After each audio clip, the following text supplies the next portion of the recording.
এই রেসিপিটা থাকলে এক থালা ভাত এক নিমেষে শেষ। ঠিক এভাবে বানাবেন। আর অবশ্যই ভালো লাগলে লাইক শেয়ার কমেন্ট করে সাবস্ক্রাইব করে পাশে থাকবেন। আর ফেসবুক থেকে দেখলে অবশ্যই ফলো করে দেবেন। তাহলে চলুন শুরু করা যাক ডিমের রেসিপি। ডিমটা একটা কড়াইয়ের মধ্যে অল্প জল দিয়ে 6টা ডিম খুব ভালো করে লবণ দিয়ে সিদ্ধ করে নিতে হবে।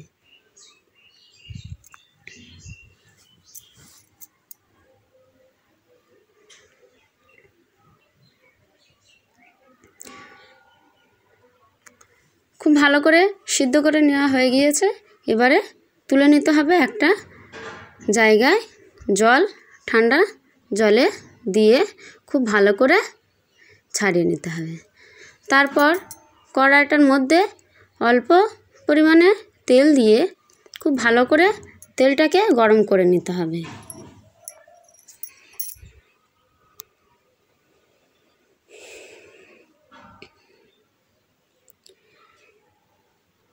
তেলটা খুব ভালো করে গরম হয়ে গেলে অল্প পরিমাণে লবণ দিতে হবে, যাতে ডিমটা কড়াইয়ের গায়ে না লেগে যায়।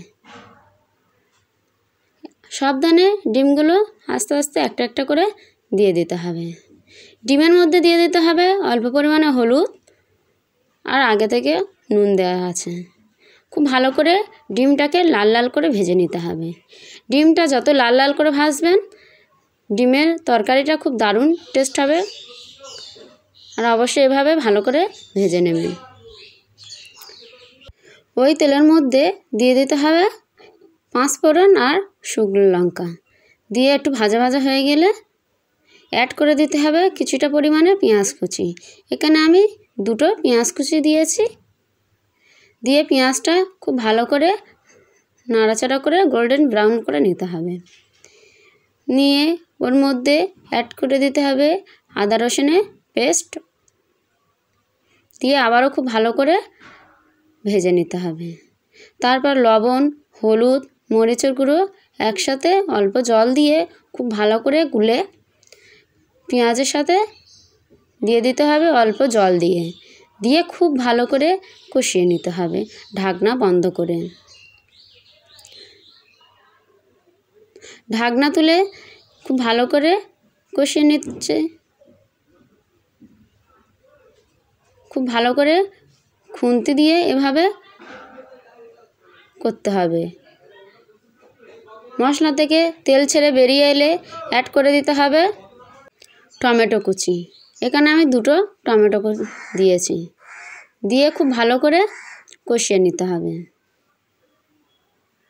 কষানোর সময় অ্যাড করে দিতে হবে অল্প পরিমাণে সরিষা বাটা দিয়ে আবারও অল্প জল দিয়ে খুব ভালো করে কষিয়ে নিচ্ছি।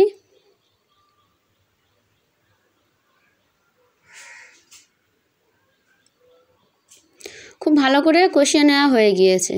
দেখতে পাচ্ছেন কড়া থেকে মশলা গা ছেড়ে বেরিয়ে এসেছে। ঠিক এভাবে কষিয়ে নেবেন। তারপর আগে থেকে ভেজে থাকা ডিমগুলো মশলার সাথে খুব ভালো করে নিয়ে নেওয়া হচ্ছে কষিয়ে। এরপর পরিমাণ মতন ঝোল দিয়ে দেওয়া হবে। ঝোল দিয়ে দেওয়া হয়ে গিয়েছে। এবারে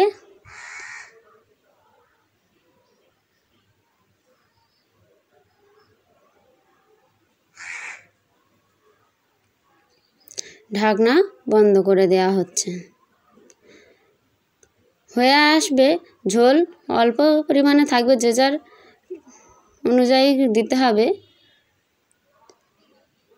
তারপর উপর থেকে 3টে কাঁচা লঙ্কা চিড়ে দিতে হবে, জিরে মরিচ ধনিয়ার গুঁড়ো আর ঘি গরম মশলা দিয়ে দিলে রেডি হয়ে যাবে ডিমের এই রেসিপিটা। অবশ্যই এভাবে বানিয়ে কমেন্ট করে জানাবেন কেমন হয়েছে। আশা করছি ভালো হয়েছে। দেখতে পেয়েছেন কত সুন্দর ঘরোয়া উপকরণ দিয়ে দুর্দান্ত ডিমের রেসিপি। আশা করছি ভালো লেগেছে।